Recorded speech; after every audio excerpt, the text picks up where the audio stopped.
Magandang buhay! Kamusta kayo grade 7? Ako ang inyong makakasama, Binibining Justina Berceles ngayong araw. Isang makabuluhang araw ng talakayan ang ihahatid ko sa inyo. Kaya't ano pang hinihintay mo? Buksan maigi ang mata at talasan ang iyong pandinig para siksik, liglig at lago umapaw na kalam ang inyong matututuhan ngayong araw. Handa na ba kayong matuto? Kung ikaw ay handa na, pusong reaksyon, pindutin mo na. Nakatutuwa sapagkat kayo ay handang-handa na, kaya't atin ang simulan. Ngayong araw ay lilinangin sa araling tatalakayin ang kasanayang ito, na isusulat ang sariling tulang, awiting panudyo, tugmaang degolong at palaisipan batay sa itinakdang pamantayan. Sa pagtatapos ng aralin ay inaasahang masagot ang mahalagang tanong na bakit mahalagang pag-aralan ang tula, awiting panudyo, tugmaang degolong, palaisipan at bugtong. Grade 7, ngayong malinaw na sa atin ang lahat ng mga dapat sagutin, malaman at isagawa. Handa na ba kayo? Naghanda ako ng isang maikling gawain. Ating susuriin kung talagang nakinig kayo ng mabuti at kung natatandaan pa ang mga naging talakayan noong mga nakaraang aralin. Tatawagin natin ang gawain ito na Kaalamang Bayan, Hulaan Mo! Tukuyin kung anong uri ng kaalamang bayan ang aking ipakikita. Ikomento nyo ang inyong sagot sa comment box. Atin ang simulan! Para sa unang bilang, 2 batong itim, malayo ang nararating. I-comment na!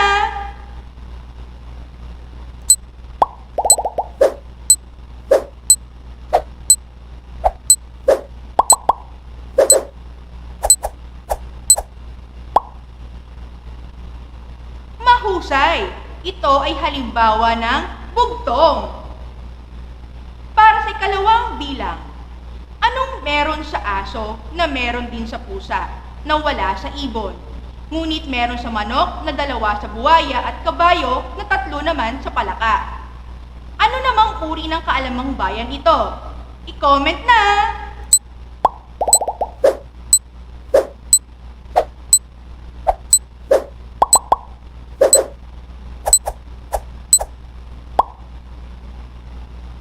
Magagaling! Ito ay palaisipan. Ikatlong bilang. Pedro Penduko matakaw sa tuyo. Nang ayaw maligo, pinukpok ng tabo.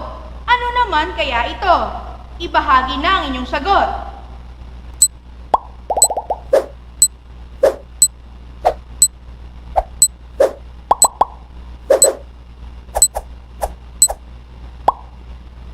Mahusay grade 7. Ito ay awitin o tulang panudyo.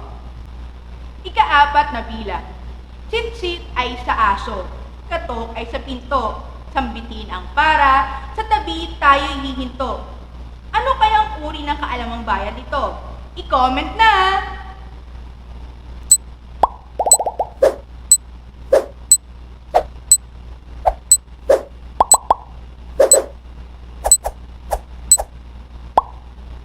Magagaling grade 7. Ito ay tugmaang degolong. Para sa ika-5 bilang. Pasaherong masaya, tiyak na may pera. Anong kaalamang bayan ito? I-comment na!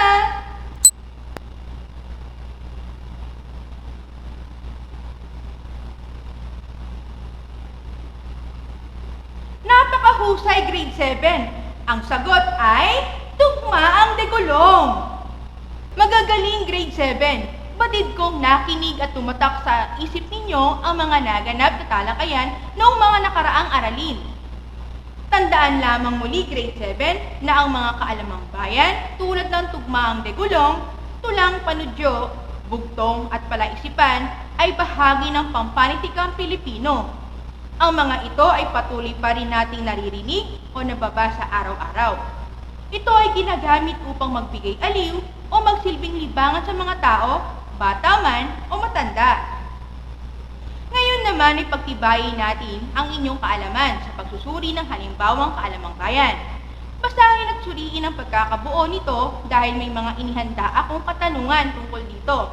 Handa na bang magsuri? Kung handa na, isang like naman dyan! Mukhang handa na nga. Halina't magsuri na!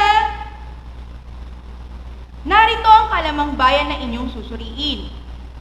Ang di magbayad mula sa kanyang pinanggalingan ay di makabababa sa paroroonan.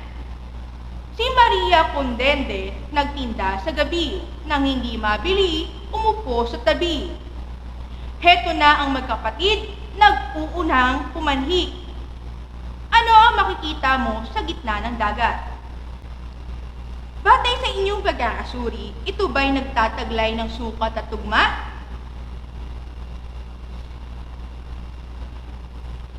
Magaling, grade 7! Ang unang halimbawa ay may tugmaan, ngunit walang sukat. Ang ikalawa at ikatlong halimbawa naman ay may sukat at tugma. At ang ikaapat ay walang sukat at tugma. Ano naman ang mapapansing pagkakaiba nila?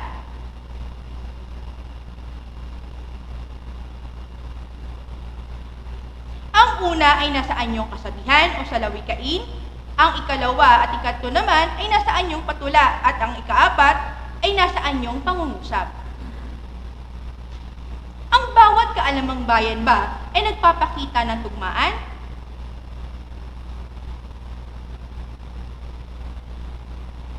Tumpak! May mga kaalamang bayan na walang tugmaan, katulad na lamang ng ilang mga palaisipan. Ano ang sinasalamin ng mga halimbawang ito?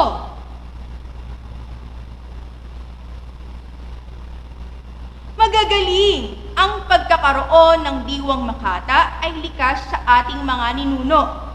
Ayon kay Alejandro Abadilla, bawat kibot ng kanilang bibig ay may ibig sabihin at katuturan. Ito ang ipinalalagay ng pangunahing dahilan kung bakit nabuo ang iba pang mga akdang patula tulad ng Tulang Panudyo, Tugmaang Digulong at Palaisipan. Sa pagsulat ng maikling tula tulad nito, bakit mahalagang isaalang-alang ang sukat at tugma?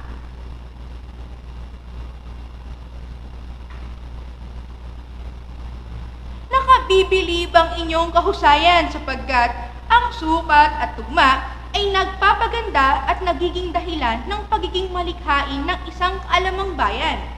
Ang sukat at tugma rin ay mahalagang elemento ng isang tula na nakadadagdag ng magandang katangian ng mga ito. Sa pagkakataong ito, naniniwala akong kaya nyo nang bumuo ng mga tugmaang pahayag. Ngayon, sa tulong ng gawaing 4 piece 1 word, may makikita akong grupo ng mga larawan. Pagkatapos ay bubuo kayo ng mga salitang may iuugnay ninyo dito. I-type sa comment box ang inyong mga sagot. Handa na ba kayo? Narito ang mga larawan. Ano ang salitang may iuugnay o mabubuo mula sa larawan?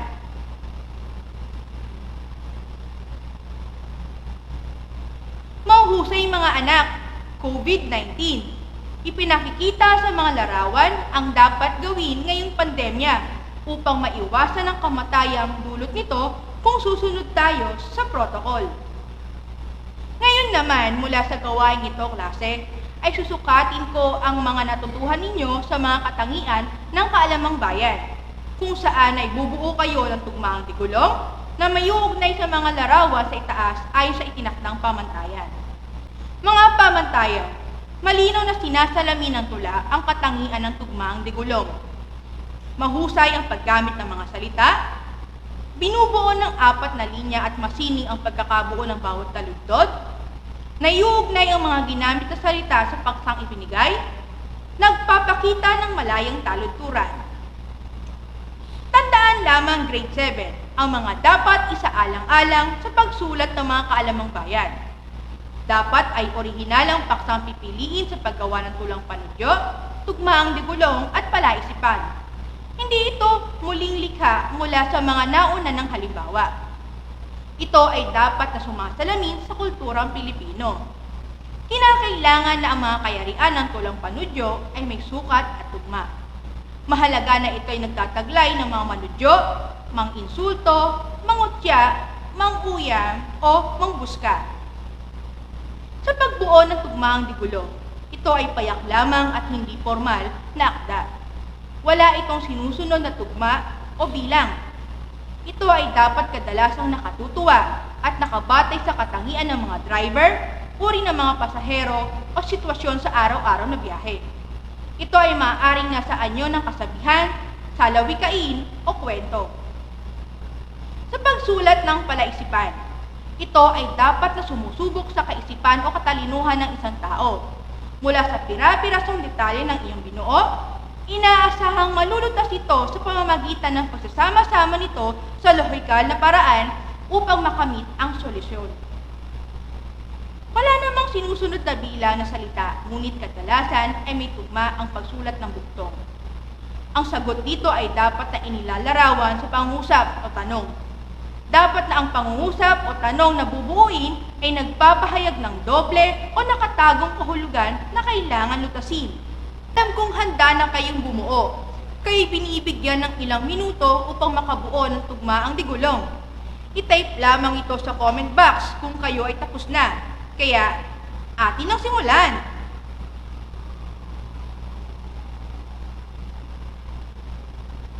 Labis akong natutuwa grade 7 sapagkat napakamalikhain ng inyong nabuong tugmaang digulong. Hayaan ninyong ibahagi ko ang isang tugmaang digulong na nabuo ng isang mag-aaral mula sa Dalandanan National High School. Pagsakay sa jeep, health protocol ay alalahanin upang ang virus ay maiwasan mong dalhin.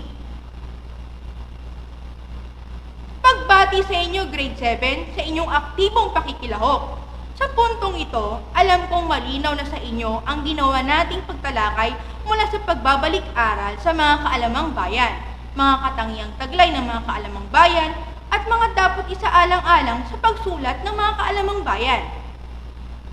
Ngayon ay narito naman ang gawaing susukat muli sa galing ninyo sa pagsulat gamit ang mga natutuhan ninyo kanina. Gamit ang mga kaalamang natutuhan ninyo sa pagbuo ng kaalamang bayan, bumuo ng sariling likhang tugmaang digulong, tulang panudyo, bugtong, at palaisipan ayon sa itinakdang pamantayan. Pamantayan, malinaw na sinasalamin ng mga nilikha ang bawat katangian ng kaalamang bayan. Mahusay ang paggamit ng mga salita at pahayag. Masining ang pagkakabuo ng bawat halimbawa. May kaayusan ang mga ideyang nakapaloob sa binubuong mga halimbawa. Nakaaaliw at napupukaw ng interes ang mamabasa. Alam kong malinaw na sa inyo ang mga dapat isaalang-alang sa pagsulat ng mga kaalamang bayan. Naniniwala kong makabubuo kayo ng malikhaing mga kaalamang bayan na awitin at makalilikha ng isang tekstong naglalahad. Maaari kayong magbahagi ng kahit anumang kaalamang bayan na mabubuo ninyo. I-komento lamang ito sa ating comment box.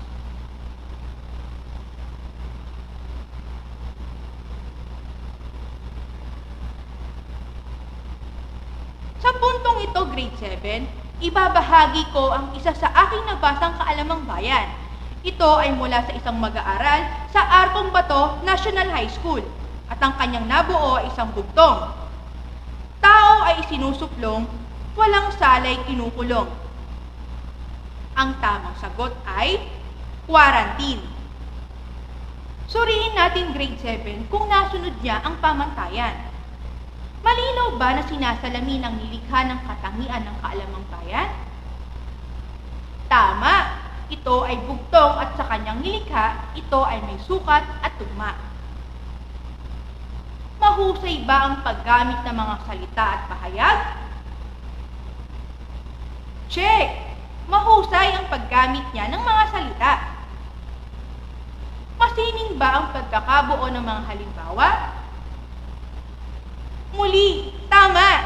Naging masini ang kanyang pagkakabuo. May kaayusan ba ang ideyang nakapaloob sa binuong mga halimbawa? Napakahusay! May kaayusan ang ideya niya sapagkat ito ay patungkol sa kinakaharap natin ngayon na pandemya. Nakaaliw at nakapupukaw ba ng interes ng mababasa? Check na check sapagkat Ang paksa niya ay napapanahon at talaga namang napupukaw ang interes ng mababasa. Mahusay mag-aaral mula sa Arcong Bato National High School, pagbati sa nabuo mong dugtong. Grade 7, ang pagpapatuloy ng gawain ito ay inyong isasagawa sa tulong at gabay ng inyong mga guro sa Pilipino sa inyong follow-up discussion. Muli nating balikan at sagutin ang mahalagang tanong na bakit mahalaga na pag-aralan ng tula, awiting panudyo, tugmaang digulong, palaisipan at bugtong? Tandaan ninyo, grade 7, mahalagang bahagi ito ng ating kasaysayan. Hinuhubog nito ang ating pagka-Pilipino. Ipinakikita nito ang kahalagahan ng matalas at matalinong pag-iisip at higit sa lahat ay tinuturuan tayo nitong maging responsable at mabuting tao. Pagbati mga mag-aaral sapagkat nagamit ninyo ang mga kaalaman sa pagsulat ng Kaalamang Bayan. Kaya naman, binabati ko kayo mga mag-aaral dahil natamo ninyo ang kasanayang naisusulat ang sariling tulang awiting panudyo, tugmaang digulong at palaisipan batay sa itinakdang pamantayan. Para sa inyong karagdagang gawain ngayong araw, isagawa ito ng may ngiti sa inyong labi at may pagmamahal upang ito'y inyong mapagtagumpayan sa tulong at gabay ng inyong guro at mga magulang. Sagutin at isagawa ang lahat ng gawain sa Aralin 4 ng inyong learning pocket sa Filipino 7. Grade 7, muli natutuwa at hanggang sa huli kasama ko kayo. Laban lang! Katuwang ninyo ako upang iba't ibang kaalaman ay ating mapagyaman. Laging tatandaan, walang pangarap na hindi natutupad sa taong nagsusumikap. Kaya't anuman ang sitwasyon, tuloy ang edukasyon. Hanggang sa muling pagkikita, paalam!